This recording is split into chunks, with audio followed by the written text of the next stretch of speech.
Pero ¿por qué está Franco acá? Porque para mí tiene una gran historia personal que hoy me impactó mucho. Hoy tuvimos una larga charla en radio con Franco. Sí. Charla.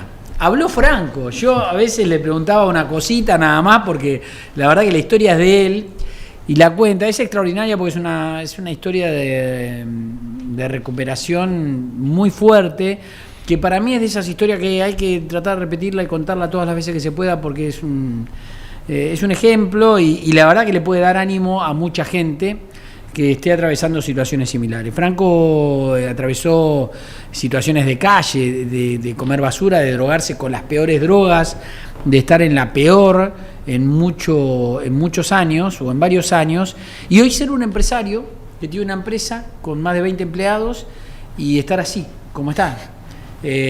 Digamos, impecable si uno sabe toda la historia que tuvo Franco, que la va a ir contando él de a poco. Vamos a empezar como empecé hoy. Contame dónde estás hoy actualmente, qué haces y qué sos hoy. Bueno, primero gracias por la invitación. Soy Franco Bobones, soy fundador de Point Web. Point Web lo que hace es crear o rediseñar la imagen digital de las empresas y las conectamos con sus clientes potenciales para escalar su facturación. En pocas palabras, hacemos lo que es diseño web, tiendas online, campañas publicitarias, diseño gráfico. Eso es un poco los servicios que brindamos, ¿no? Actualmente tenemos más de 300 clientes activos, tengo un equipo de 20 profesionales, somos partner de Google, de Meta, de Mercado Pago, de Como CRM, que es un CRM, una herramienta empresarial. Y bueno, también somos miembros de Vistage, de la Cámara de Comercio Electrónico de Somos Pyme. Esas son algunas de las cosas, ¿no?, importantes que logré junto con mi equipo adquirir a lo largo de este tiempo. Y ¿para cuánto tiempo hace que está la empresa? 4 años. Hace 4 años que la fundé. Bueno, como te contaba hoy... ¿Solo o con algún socio? Solo arranqué, como te contaba hoy, mirando videos de YouTube, con ganas de salir adelante y pensaba en esto de los dueños de negocios, empresarios y profesionales que tienen ideas tecnológicas pero que no saben cómo llevarlas adelante. En ese entonces yo tampoco sabía hacerlo, pero sabía que estaba en internet, ¿no? Hoy soy consciente, y creo que la mayoría lo sabe, que hay un montón de cosas en internet que ya están creadas. Y que nada, uno si le mete disciplina, ¿no? Y a mí me costó un montón hacer todo esto. Yo vengo trabajando muchas horas al día, tal vez de lunes a lunes, y 12 horas puedo estar trabajando. Me acuesto y me levanto pensando en trabajo. No sé si está bien o no, pero sí fue necesario para lograr las cosas que me iba proponiendo a lo largo de este tiempo. Está mucho mejor que lo que te estaba pasando. No, sí. O sea, es una distancia abismal, ¿no? Sin dudas, sí hoy ya con un tiempo en recuperación, ¿no?, y con otra calidad de vida también, uno busca también la estabilidad, ¿no?, entre la familia, amigos, trabajo, que es algo que se va dando a lo largo del tiempo. Yo hoy decía, cuando escuchaba la historia de Franco, que entre otras cosas me impactaba lo dura que es la historia, que ahora Franco nos va a contar un poco, y lo liviana que la contaba, con lo cual había, hay un gran laburo personal en vos para poder una historia tan dura contarla en forma tan liviana, sobrellevarla, contarla, para poder disfrutar que ya no estás en esa vida, ¿entendés? Entonces, a mí me parece muy importante. Contame, a ver, nos acabas de contar dónde estás. Contanos de dónde venís.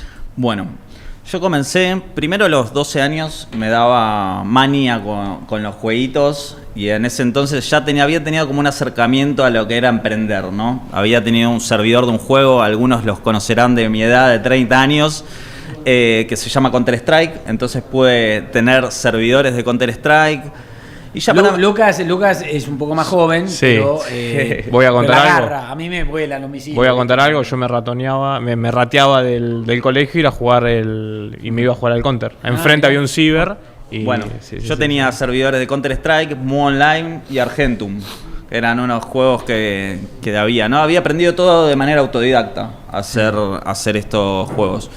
Bueno, resulta que para primer año del secundario, ya tenía 13 años, ahí, bueno, me empezó a llamar por un lado, había conocido a alguien que consumía marihuana, ¿viste? Y Y al mismo tiempo ya me dejaba de interesar todo esto, ¿no? Empecé por el lado de, bueno, quería una BMX, una bicicleta para hacer acrobacias. Y ese fue el primer paso entre la bicicleta para hacer acrobacias, que es un deporte, eso no tiene nada de malo, pero sumado a que empecé a consumir marihuana y a partir de ahí empecé a juntarme con gente más grande. Empecé, como que encontré una escapatoria también a lo que era salir de mi casa, ¿no? O sea, estabas con quilombos intrafamiliares y vos querías rajarle un poco a todo eso. Sí, sí. O sea, situaciones que no te gustaban, no te agradaban, claro, y querías escaparte. Claro, y a todo esto también la rebeldía. Era Sí, como que se nadie sumaba. me diga nada, yo hacía lo que quería, lo que consideraba. Bueno, Sí. tomé muchas malas decisiones, ¿no? Evidentemente. Y bueno, a partir de ahí seguí en el secundario hasta tercer año, también juntándome con gente más grande, empecé a consumir otro tipo de drogas, ya consumía LSD, alcohol, marihuana. Y para los 15, 16 años, repetí 2 veces tercer año, lo terminé dejando. Ahora, vos, déjame hacer una pausa, ¿no? Porque es muy loco que lo sobrevueles de una manera tan... Digamos, consumí LSD, tenía 14 años y ya había empezado a consumir LSD, alcohol. Es muy fuerte, son drogas muy potentes para un pibe tan joven. Mira, nos quedábamos, para que te des una idea, nos quedábamos en el Parque Rivadavia en los puestos Sí. a la noche consumiendo eso y mirando la pared a ver si se derretía o no, a ese nivel. No, Eso era, y nosotros lo veíamos como una diversión, era como, bueno, hoy nos vamos al Parque Rivadavia y nos quedamos ahí. Así. Perdón que te Sí. pregunte, ¿no? Pero ¿y tus viejos ahí qué onda? Claro.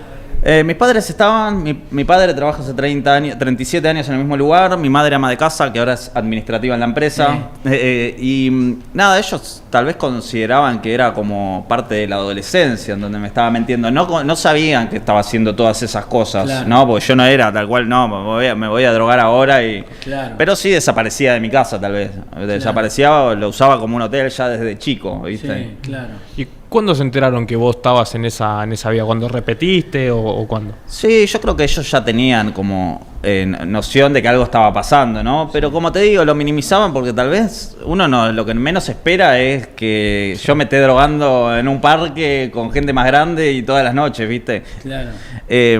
Y bueno, fue así que ya dejé el colegio y me puse a trabajar, ¿no? Porque era como, bueno, dejás de estudiar, me pongo a trabajar, esto va a funcionar. ¿En qué entraste a laburar? Entré a trabajar de peón de flete, me acuerdo que levantando unos sillones de 3 cuerpos, ¿viste? Por escalera, yo era un palito, no podía más, la pasaba mal y encima no servía mucho, ¿viste? Sí.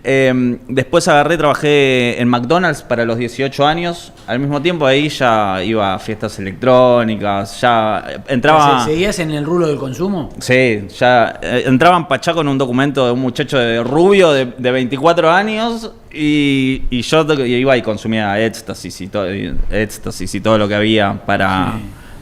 ¿Y la plata para la droga dónde la sacabas? Claro. Iba haciendo negocios o cosas que salían, mismo también con el trabajo que me salía, o si no, las personas con las que andaba me convidaban, ¿entendés? Porque cuando no tenía yo, y también le sacaba a mis padres, era como, le pedía o algo inventaba para conseguir consumo, ¿viste? Sí. Como te digo, mis papás no tenían ni idea de las cosas que yo hacía, ¿no? Creo que esto fue... Ahora, perdón, sí. perdón que te vaya Sí, cortando, sí. pero digamos, esa necesidad de consumir te hace tener la necesidad de tener plata para poder consumir. Es muchas veces lo que hace caer en la delincuencia directa. Sí. Digamos, en salir de caño a robar para tener plata y poder terminar mal por todo esto, ¿no? Sin dudas. Eso, por suerte, te corrió por afuera. Sí, la realidad hacía otro tipo de negocios cuando quería consumir, Ok. ¿viste?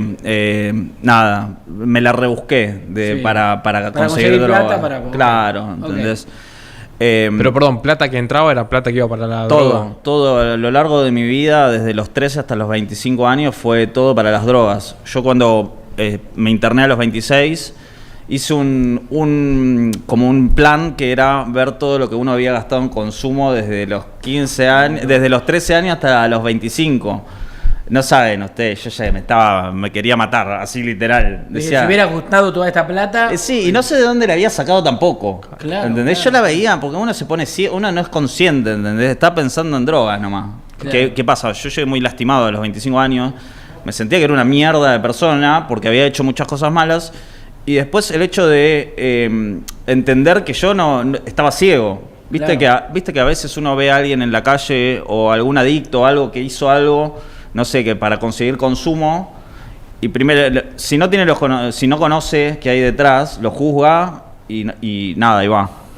Pero después cuando uno trabaja con esto de la adicción, de repente es algo más fuerte que uno, no te das cuenta. Imagínate, a mí mis mejores ideas me llevaron a terminar durmiendo bajo la autopista. O sea, y yo pensando que estaba bien en el lugar en el que estaba. Claro. O sea, Vos pensaste que era lo correcto, digamos, Claro. está bien. Tenía una visión errada de la realidad. Eso era lo que me Te pasaba. lleva una Yo- realidad paralela que vos crees que está bien y no es así. Tal cual, tal cual. ¿Y quisiste salir algunas veces y no pudiste? Sí, yo a los 20 años me quise internar, fui a provincia a un lugar, estuve 1 hora y me fui. Y al otro día... ¿Y cómo caíste a ese lugar? ¿Preguntaste a alguien? No, sabés que no me acuerdo. Ni idea. Estaba desesperado, era como, ¿qué hacemos? Y llegué ahí, me acuerdo, con compañía de mis papás. Y nada, me fui y fue una vez más a partir de al otro día me fui a bailar Sí. con un amigo y cuando a él lo echaron a la 1:30 de la mañana, yo me quedé hasta las 5:30, me acuerdo que él me esperó, llovía y pasó, bueno, nada, me subí a la moto, chocamos a 80 contra un taxi. ¿Vos tenías moto? La tenía muchacho, Tu que amigo. estaba conmigo. Sí. Y bueno, me subí. Yo digo tu amigo, ¿hay amigos en Sí. esa...? Mirá, la verdad que mucha gente era por consumo. Claro. Y también me di cuenta, ¿no? Uno cuando empieza a entender la adicción y demás, se mete... Hay gente buena, pero hay gente que también está pasando por la misma adicción. Claro. No es consciente tampoco, ¿entendés? Es como nada, es consumo y si no hay... De repente cuando terminás de drogarte estás solo. Cuando se te acaba la droga, se te acaba todas las cosas, todos los que estaban ahí que eran amigos desaparecen. Claro. Y así me pasó, yo llegué... ¿Te la pusiste a 80 km/h con la moto? Con Sí, choqué a 80 contra un taxi, estuve 5 días en terapia intensiva con pérdida de memoria, convulsiones, fracturas puestas de tibia, tengo un fierro desde la rodilla hasta el tobillo. ¡Ah, la mierda! Y bueno, estuve 1 mes internado y de ahí, bueno, me recuperé a los 8 meses más o menos, que estoy recontra-medicado todo y ya... ¿Y 8 meses estuviste sin consumir? Sin consumir, Sí. pero muy medicado. Con lo cual, casi como que estabas drogado, pero legalmente, digamos. Sí, algo así. Sí. Y bueno, resulta que a los 8 meses ya me fui a una fiesta electrónica con una muleta, la pata enyesada y así, un desastre. O sea, para vos era esto es lo correcto, estoy bien acá. Claro, yo no entendía nada, la verdad eso fue más, era locura en Sí, realidad, sí. ¿viste? ¿Por qué crees que pasado 8 meses de haber tenido semejante accidente y demás, no fue lo que te hizo dar el clic de decir, bueno, che, no vuelvo a eso? ¿Por Creo qué que volviste después de eso? No era consciente, o sea, yo cada vez que pedía ayuda o que me ocupaba, decía, me voy a ocupar de este tema, era porque tenía un quilombo. No era honesto en lo que estaba haciendo, ¿entendés? Era como que tenía que parar las aguas porque estaba todo mal. Y bueno, nada, fue así que después de eso empecé a trabajar en producción de eventos, armando escenarios, viajaba por el interior del país, trabajaba acá, qué sé yo. O sea, y- enganchaste de laburo de eso, digamos. Tal cual. Y estuve así A unos... todo esto, la relación con tu familia, ¿cómo seguía siendo? Estaba ahí, ¿entendés? Yo siempre nada, yo me mandaba mis cagadas, tocaba a fondo y me decían, flaco, escúchame, andate de acá o fíjate qué vas a hacer. Mis papás siempre estuvieron diciéndome, estudia, trabaja, no te arruines. ¿Hermanos? No, hijo único. Hijo único. ¿Qué te iba a decir? No, y mis padres siempre me decían, estudia, trabaja, más allá de las cosas que pasaban en mi casa y demás, ¿no? Ellos siempre estaban diciéndome, nada, tenés todo para estar, ¿entendés? Pero no, yo no podía, no lo veía, estaba como ciego. ¿Con tus viejos tus viejos viven acá en Ciudad de Buenos Aires o en Sí, provincia? sí, vivimos 20 años en Boedo. Ah, ok. Yo ahí ya me conocía todo el barrio, me pasaba todo el día en el Chino Sí. y cuando me peleaba con ellos terminaba durmiendo en la plaza Claro. o en el Parque Rivadavia o por ahí en la Claro. calle, ¿viste? Era como y andaba con los mismos vagos del barrio, ¿viste? Claro. Con los mismos que estaban en la misma. Sí. Y bueno, fue ya para los 23 años también tuve otra tocada de fondo en la cual terminé 1 mes en un psiquiátrico. La pucha. Sí, sí, porque no podía parar y me dijeron, bueno, ahí por lo menos vas a estar cuidado, ¿entendés? Sí. Ya no sabía qué hacer, mis papás estaban desesperados también, ¿viste? Era como, ya está. ¿Y vos no tomabas conciencia todavía o sabías que algo ya no estaba bien? Yo No, mira, si te digo, no yo no podía parar. Claro. O sea, no había manera de que yo pare de drogarme. No encontraba, no sabía qué era lo que me pasaba. Y como te digo, yo pensaba que tenía grandes ideas. No las tenía, evidentemente. Claro. Bueno, salí de estar del psiquiátrico, empecé con un psiquiatra, después psicólogo, no me funcionó nada tampoco. Y ahí ya tuve otra tocada de fondo más, que terminé en la calle también unos 20 días, pero ya directamente para mis 23, 24 años ya no me acuerdo que había cumplido años. Estaba en mi casa, creo que fue para los 23, estaba en mi casa mirando el teléfono y nadie me había mandado un mensaje, nada. Y yo lloraba, decía, ¿por qué me pasa esto a mí, viste? Y claro. ¿El día de tu cumpleaños? Claro, ¿Qué día cumplís años? El 6 de julio, ahora en breve. En breve, sí. Y era como... Nada, se había alejado toda la gente, ya era como... No me quería nadie, ni la gente de la calle, era en pocas palabras. Pero bueno, seguí, tuve otra tocada de fondo, después a los 25 tuve otra tocada de fondo más también. En este tiempo fui para lo de mis padres un tiempo que me dejaron volver hasta que me pusieron límite. ¿Laburos intermitentes? No, ya en un momento ya no había dejado de trabajar, no me acuerdo qué hacía, pero no, estaba como, además estaba medicado en modo planta, que quería consumo, era así. Y bueno, para mis 25 años terminé ya, después de 15, 20 días de estar en la calle, estuve por ahí durmiendo en Avenida La Plata y Rosario, después por el Parque Rivadavia, tirado en la calle, así como... Y ahí esas ranchadas, ¿cómo son? ¿Hay gente que está en la misma que vos? Es peligroso, imagino que... ¿Por qué decidís dormir en una esquina y no en otra? ¿Cómo? No, no tenés ni idea. No, yo conocía... desde los 13 años hasta los 25 estuve en la calle. Claro. Y yo me pasaba todo mi día, desde la mañana hasta la tarde, me lo pasaba al lado de un chino.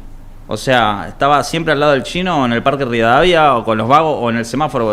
También en un momento limpiábamos parabrisas, pedíamos moneda, juntábamos latas, de todo. Así, y con toda la gente que andaba en la misma, yo ya me conocía, teníamos buena relación con algunos. Claro. En un punto, ya para mis 24 o 25 años, sí era muy duro. El hecho de estar en la calle se ponía, las noches se ponía picantes. Encima ¿Tuviste que pelear por tu vida o por tus cosas? Me han pasado algunas situaciones, he vivido un montón de situaciones a lo largo de todo el camino, sí. ¿Qué pasa? Hasta que choqué, hasta los 20, antes de los 20 me peleaba, no me importaba nada. Después de que choqué, tenía una pata rota, decía no me voy a jugar acá, Claro. Pero sí me han pasado situaciones picantes de que se agarraban a palazo o cosas así, nada, sí. He vivido situaciones, me metí en la villa, en el Bajo Flores, todo, iba todas las noches, tal cual, todas las noches me recorría todo con los muchachos. Tremendo. Y escuchame una cosa, Franco, a ver, arrancamos con la charla en dónde estás hoy. Te llevé al Pozo para ver cómo fue todo ese recorrido. ¿Cuándo salís y cómo salís? Fue ya, bueno, para los 25 años. Yo venía ya de unos 20 días que estaba ahí, como había mencionado. Y justo en la última semana me había cruzado con un amigo que me conocía desde los 13 años. Y ahí fue que... Un pibe que andaba en... No, un pibe que andaba sano, que fue mi mejor amigo, es mi mejor amigo, lo conozco hace muchos años ya, desde los 13. Y me dijo, vos no sos la misma persona que eras cuando te conocí, ¿viste? Ya, ¿Hacía mucho que no te veía? Tal vez me cruzaba cada tanto, pero en ese estaba tocando fondo, estaba muy mal. Y después, por otro lado, también había visto el padre de un amigo, me había cruzado en la calle cuando estaba durmiendo ahí abajo de la autopista, ¿viste? Y yo venía pensando cosas, no sé, era como... Algo también que me pasó, que fue clave, era la madrugada, había consumido, ya estaba fumando paco, me había tomado una botella de alcohol etílico. ¿De alcohol etílico? Sí, con otro muchacho que estaba ahí. Hoy, de todo lo que consumiste, ¿qué es lo que decís? No puedo creer que haya consumido eso. Alcohol etílico, paco, crack, o sea, probé todo. Ninguno tenía que probar, pero todas me pegaron mal desde chiquito, así que era como... Pero eso es lo peor, el paco, el crack. Alcohol etílico es un montón. Sí, y no... lo que también me sorprendió fue esto, no me hacía efecto. Era como, me había acostado a dormir y era como, che, loco, ya me di con todo y no puedo escapar de la realidad que estoy viviendo, ¿entendés? Claro. Y fue sumado todas esas cosas que venía viviendo, fue en un punto que dije, voy a pedir ayuda, voy a ver dónde que me encierren. Primero pensaba en suicidarme, pero no me animaba, era tirarme abajo de un colectivo. ¿Tuviste Sí, suicida? ya lo había pensado varias veces, Sí. pero no me animaba, yo sabía que no me animaba. Okay. Entonces, en esa noche pensé, bueno, tirarme abajo de un colectivo no me animaba, quedarme así, y ya pensando en esto de no me hace ni efecto las drogas que me consumo. Yo me acuerdo que una noche, haber estado recorriéndome todo Boedo, juntando latas, todo, y ir a fumar una seca de Paco y que me dure un segundo. Después de haber estado horas y horas, la realidad era muy dura, más fuerte de lo que me podía drogar, ¿entendés? Claro. Y bueno, entonces... Te pasan esos 2 episodios, el de que te encontrás con tu amigo y te dice, che, flaco, vos no sos el que yo conocí hace 13 años, te cruzás, te da como vergüenza esa situación, que el padre de tu amigo te viera en esa situación. Sí, me sentía muy mal conmigo. Claro. Y también creo que era como conciencia que iba tomando, ¿no? Pero que tampoco tenía muchas salidas. Entonces, en esa noche pensé en que me encierren en una habitación y me den de comer. Era como era lo que yo consideraba que era un centro de rehabilitación. Cuando llegué ahí me dijeron, si te querés recuperar de las drogas, tenés que hablar de lo que te pasa y tenés que dejar de drogarte, fundamentalmente. No necesitas más medicaciones. Era como... Claro. Entonces... Tuve 4 meses en los cuales no me bañaba, no me afeitaba, estaba temblando, así cada palabra que decía me agarró una convulsión la primera semana que estuve ahí. ¿Adentro? Sí, dormía todo el día, la pasaba muy mal. Justo fue una semana antes ¿De eso que por síndrome de abstinencia? Sí, porque imagínate, básicamente. yo arrancaba la mañana en el día tomándome un vino blanco Marcadía caliente y así arrancaba y era todo el día. Y así fue que, bueno, nada. ¿Para este lugar dónde era? Identidad PM se llama. ¿Dónde queda? En Delviso. En Delviso hay otro Martínez. ¿Y cómo llegaste ahí? Había una persona que había llegado a mi vida que un día me compartió su experiencia. Y quedó ahí, quedó esa persona y de repente un día cuando decidí pedir ayuda, me recomendaron ese lugar y se dio todo para que pueda ir. Sí. Y bueno, fui. ¿Te acompañaron tus viejos o no? Sí, me acompañaban mis viejos. Me acuerdo que me tomé una cerveza antes de ir, no podía ni tragar. Estaba desesperado porque me tenía que seguir escapando de la realidad, no podía. Sí. En ese lapso, ¿cómo cómo volvés a tener contacto con tus viejos?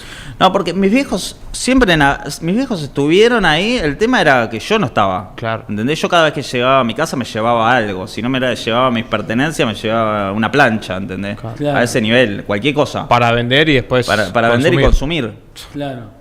Si mis papás no sabían qué hacer, estaban desesperados. Claro, porque una cosa era los 13 años, pero después ya habían pasado muchos años. Todos los años de sufrimiento eran. Sí. Y bueno, resulta que me quedé en ese lugar. Justo fue una semana antes de la pandemia. Pudiste bancar, porque ya habías entrado en un lugar. Sí. Y te rajaste. Sí. Ahí pudiste bancar. Sí, no, yo creo que había me había cansado. Me había dado cuenta que no, por más de que me drogue con lo que me drogara y todo... Nada alcanzaba. No, estaba tan lastimado por dentro que... Yo me acuerdo, tenía en mi cabeza una persona que me decía alguien que me decía que sos una mala persona, no te mereces nada, tenés que morir. Y así cerraba los ojos, yo me miraba al espejo y estaba todo lastimado de la cara de una persona dañada, ¿no? Sí, ¿Y cuál, a ver, cuál era más fuerte? ¿El dolor físico de verte como estabas o el dolor que tenías vos internamente en el alma? No, todo lo que yo pensaba de mí y todo lo que venía arrastrando a lo largo de mi vida, ¿no? Claro. Yo tenía una mochila llena de cosas que no había podido hacer, de sueños que había perdido, de frustración, de dolor, ¿entendés? Pensá que todos los trabajos que se me habían dado, que tal vez eran importantes para mí en su momento cuando los había conseguido, los había perdido. En un momento, me acuerdo, a los 24 años, mi madre me dice: Franco, ya no tenés más sueños, no te importa si te levantás a la mañana, ¿entendés? O sea, como que no soñás con nada en tu vida. Claro. Y mi vieja llorando, ¿viste? Era como... Era fuerte ver todo, ¿no? Saber que no me importaba nada ya. No, estaba más allá del bien y del mal. ¿están bien tus viejos ahora? Sí, están... Bueno, eso es lo que me dicen. Porque imagino que... No, pero yo te lo pregunto sabiendo que sí, ¿entendés? Sí. Imaginando que sí. Digo, porque...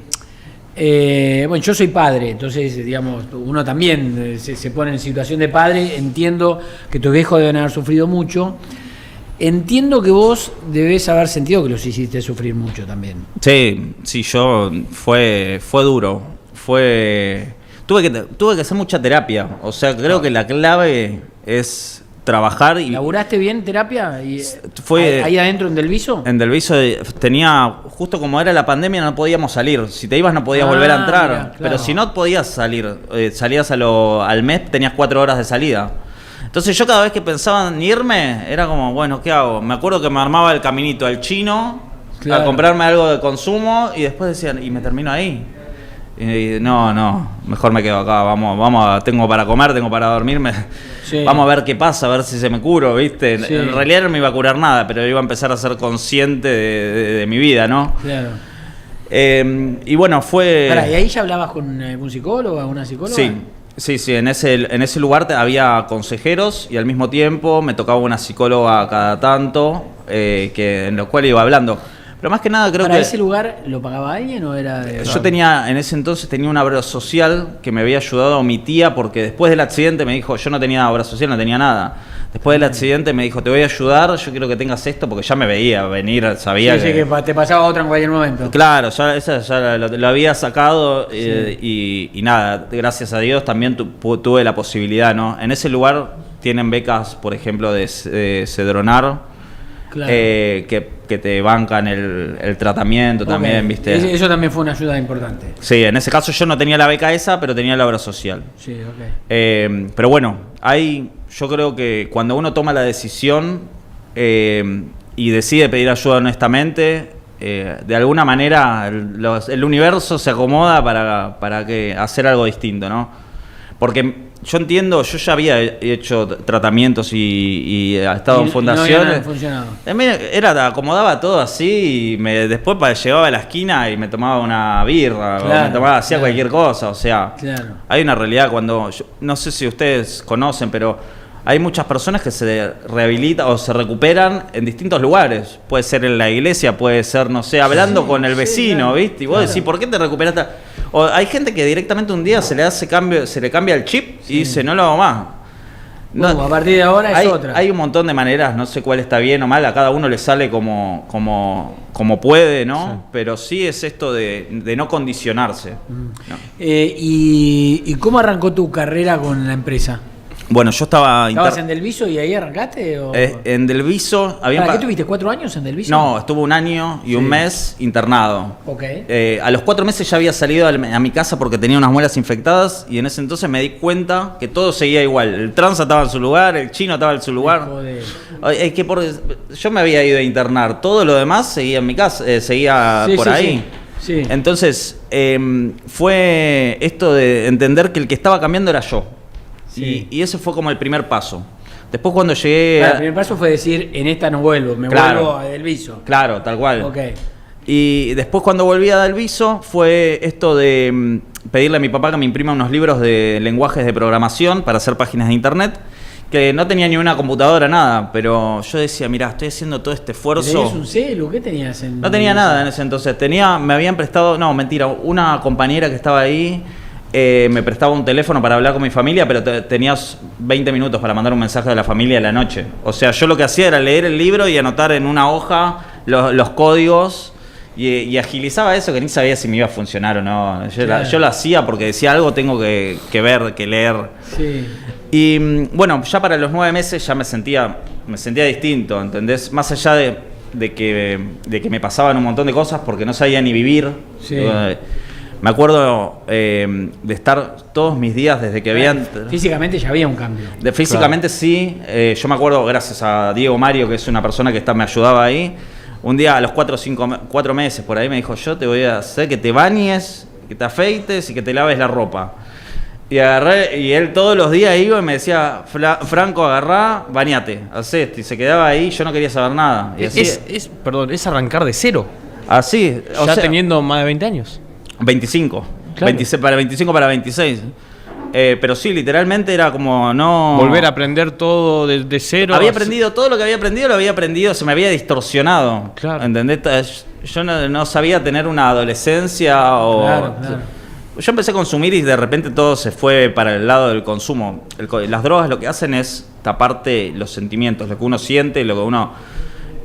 más allá de la droga que tomes, ¿no? Obviamente fumar paco es muy difícil, el crack, pero también hay un tema respecto a si yo consumo todo el día marihuana. Sí. ¿Por qué voy a consumir todo el día marihuana para hacer las cosas que tengo que hacer en mi día?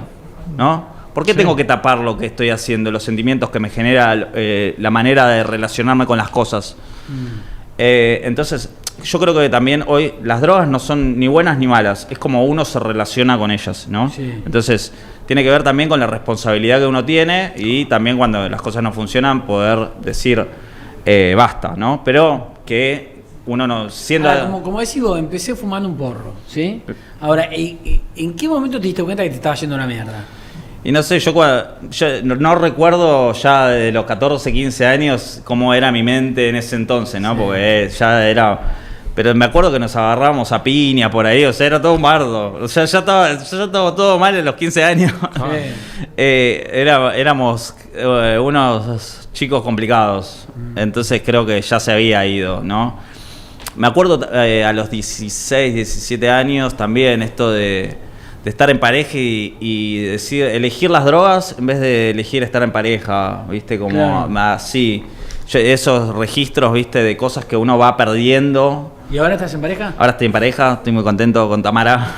Mirá vos, qué buena onda. Sí, bien. La verdad que me hace muy bien. Y también es esto, ¿no? Hoy puedo tomar la vida con otra responsabilidad, ¿no? Empezar a ser consciente de cómo yo me relaciono con los demás, ¿no? Y con mi vida también. Contame, ¿dónde está la empresa? ¿Dónde funciona?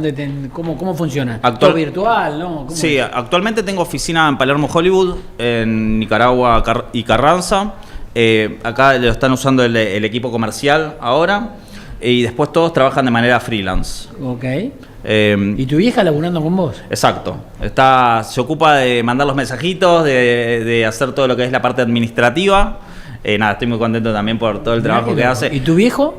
Mi viejo trabaja en Canal 7 hace 37 años, en el archivo del noticiero. ¿Y sigue laburando ahí? Sí. Es colega, digamos. Sí. Él siempre estuvo trabajando ahí y hizo toda su carrera. Muy bien. En el canal. ¿Y tener laburando a tu vieja con vos es una especie de una revancha propia? La verdad, a mí me hace bien al alma verla. Claro. Tiene que ver más. Sí, me hace, es como una enmienda conmigo también. Claro. Como una enmienda conmigo y con ella. Me llena, ¿no? A veces también nos peleamos, genera conflicto. Pero está bien. Sí, pasa de todo, la verdad. Pero tiene que ver también con el crecimiento, ¿no? La empresa. Pero que pase de todo. Vos fijate qué loco lo que decías antes y lo que decís ahora. Vos antes dijiste, la droga te tapa los sentimientos. O sea, que te estés peleando es porque hubo algún sentimiento que hizo que te pelees, con lo cual está bien, ¿entendés? Sí, sin duda. Digamos, no estás tapando las cosas con la droga. Sin duda, ¿no? Hoy, para que te des una idea que te contaba, ¿no? Tengo coach empresarial, mentor empresarial, tengo psicólogo, también soy miembro de Narcóticos Anónimos y, bueno, cuento mi tiempo limpio, que son 5 años, 3 meses y 7 días limpio. Y todo este trabajo que hago semana a semana me lleva a poder trabajar en mí, ¿no? En mí y en cómo yo trabajo con los demás. Y realmente... Y esto de hoy la charla que tuvimos en la radio, al toque que tuvimos la charla, yo le escribí y le dije, venite al streaming hoy a la tarde. Al toque me dijo, un placer, gracias, sí, voy. Y yo digo, ¿también le dedicás a esto un tiempo? ¿Te sana esto? ¿O sentís que estás colaborando? Mira, lo estuve trabajando. Yo empecé el año pasado con las notas de prensa pensando en validar mi empresa. Como quería validar tener un stick oficial en WhatsApp. Sí. No pensaba que de repente iba a llegar mi historia. Yo lo había hecho por otro motivo. De repente, a mí, esto lo vengo trabajando con mi mentora, ¿no? El objetivo de las notas. Por un lado, cada vez que hago una nota, me llegan mensajes de personas que se sienten identificadas y que me agradecen. Hoy, después de la nota, me mandaron gente que estaba en la ruta viajando. Gracias. ¿Después de la radio? Sí, me dice, mirá. paré porque la verdad me emocioné y te quería agradecer por lo que compartís. Me siguieron 200 personas en... ¿Cuánto tuvimos de nota? Y como 20 minutos Sí. hemos hablado, qué sé yo. Bueno, un montón de gente qué loco. y me mandan mensajitos, me piden ayuda también. O sea, yo creo, lo que estuve viendo es esto de que hay un mensaje detrás, ¿no? Más allá de lo que a mí me pueda servir, me pueda hacer bien, tiene que ver también con esto de compartir que más allá de las circunstancias que uno está viviendo, si decide pedir ayuda... a cualquier persona, hasta el kiosquero que vas todos los días a comprarle, ¿viste? No sé, pero poder expresar que uno está pasando por un momento difícil te abre el camino a poder salir a otro lugar que no conoces, ¿no? Que a veces la cabeza te dice, no, todo es de esta manera. Sí. Pero cuando empezás a escuchar a otras personas que te dicen, che, pará, tal vez no te castigues tanto, podés ir por otro camino, ¿viste? Y en algún momento, porque contabas que cuando vos empezás como en los medios, no era la intención contar tu historia, sino tu empresa. Y la primera vez que lo contaste, ¿te dio miedo de que te miren, que haya prejuicios por contar tu historia? Sí, me acuerdo que me había salido una nota en un diario importante y me fui con mi amigo que es comercial. Me junté en la oficina y le digo, a ver, vamos a hacer los pros y los contras de esto, ¿no? Sí. Por un lado dije, bueno, me va a servir para el negocio, me va a servir para lo que queramos generar, también para el mensaje que vamos a pasar, ¿no? Tenía un montón de pros. Y después los contras dije, bueno, lo trabajaré en terapia, ya fue, a esta altura. Claro. Como ya, Claro. algo que no se pueda trabajar en terapia, ¿no? Te hace bien terapia, ¿no? Sí, sin dudas. Es como. Acompaña. La vida es mucho más tranquila. Acompaña, ¿entendés? claro, Cuando claro. uno no se revisa, no se analiza, es como. Está pensando todo el día en a ver si hago bien o hago mal las cosas, y de repente cuando uno se empieza a revisar con otra persona, escucha otro punto de vista, más allá de la terapia, puede ser una persona. Mirá qué loco, se me ocurre esto ahora, porque siempre yo también hice terapia, ahora no estoy haciendo terapia, pero me resistí bastante, empecé de grande, dejé, bueno, ahora no estoy haciendo. Pero en terapia, ¿qué te dicen? Digamos, que lo que te sirve es hundirte en vos mismo, digamos, irte a buscar ahí abajo. En todo lo que tenés de miseria, de ir a buscar, ir a verte, ¿no? Entrar en un lugar oscuro y prender la luz, digamos, ir a verte ahí abajo. Y yo estaba pensando, vos estabas hundido, pero no estabas hundido en vos, estabas hundido en las drogas. Precisamente que era no hundirte en vos. Digamos, con terapia lo que estás haciendo es hundirte en vos. Sin dudas. ¿No? Verte vos, en el fondo. Sin dudas, creo que también esto, ¿no? Si uno busca tener mejores resultados, tiene que ver a ver qué hay dentro, ¿no? ¿Qué le está pasando? ¿Cómo se maneja? Claro. ¿No? ¿Qué patrones de conducta tiene? ¿Qué defectos de carácter aplica, ¿no? Y todo esto se va viendo cuando uno se revisa. Creo que la clave hoy que aprendí es esto de poner mi salud mental primero y después yo sé que las relaciones, por ejemplo, laborales, amorosas, familiares, todo lo que me proponga va a salir, considero que mejor o como salga, pero yo voy a ser consciente de lo que estoy haciendo en cada una de las relaciones, Claro, ¿no? claro. Después hay una parte que hay algo más grande que uno que dice, bueno, ya está, uno hace lo mejor que puede en su día y después lo demás lo deja en manos del universo, ¿viste? Es que no podés controlar todo, es que Tal uno cual. tiene que aprender a perder el control. Porque... Y otra cosa, también es difícil hacer todo esto, porque a mí me encantaría que todo salga como yo quiero. No, Así- sí, obvio, uno tiene esa cuestión, ¿no? Sería todo mucho más fácil. Pero bueno, no. Franco, querido, la verdad que para mí es un placer escuchar la historia. Yo te agradezco muchísimo la visita, te agradezco hoy la charla. Mirá, la verdad que cómo llegamos a la charla en la radio, Diego Uberman, uno de los productores de la radio, me dice, mira, leí esta nota, léela. Dije, llamémoslo. Y ahí salió la charla en la radio y después de la charla en la radio yo me quedé impactado, porque es esto mismo que contaste vos y dije, venite al estreno, porque la verdad quería repetir la charla en este medio también. Así que te lo agradezco muchísimo y te felicito. Muchas gracias, muchas gracias. ¿Puedo compartir mis redes sociales? Pero todo, Si me obviamente, dejan. dale, por Bueno, favor. me pueden seguir en Instagram como Franco Bobone. Tengo un curso. Pará si lo ponemos ahí en el graph. Bueno. El Instagram tuyo, ¿cómo es entonces? Franco Bobone, B larga O, B corta O, N. B larga O, B corta O, N. Franco Bobone, sí. Tengo un curso gratuito para emprendedores, para el que quiera puede seguirme es muy piola eso y también. verlo. Sí, te enseño a hacer todo lo que es el Instagram, el Facebook, Gmail, todo lo que es necesario para iniciar con un negocio digital. Ok. Así que bueno, espero que les sirva y nada, un placer, muchas gracias por la invitación. No, al contrario, un placer. Mira, ahí está, @Franco Bobone, está bien así, ¿no? Sí, perfecto. Entonces, eso es en Instagram y ahí te contactan y ahí pueden acceder al curso gratuito que das para emprendedores. Sí, exacto. Muy piola todo lo Muchas que haces. gracias. Te felicito, la Gracias. verdad, una gran historia de vida. Me alegra mucho. Saludo a tus viejos. Bueno, le Y mando. a tu vieja que es empleada tuya. Ahora, mirá qué loco. Seguro debe estar mirando. Bueno, ay, le mandamos un beso enorme. ¿Cómo se llama tu vieja? Marcela. Marcela. ¿Y tu viejo? Pablo. Bueno, a Marcela y a Pablo, un gran hijo tienen.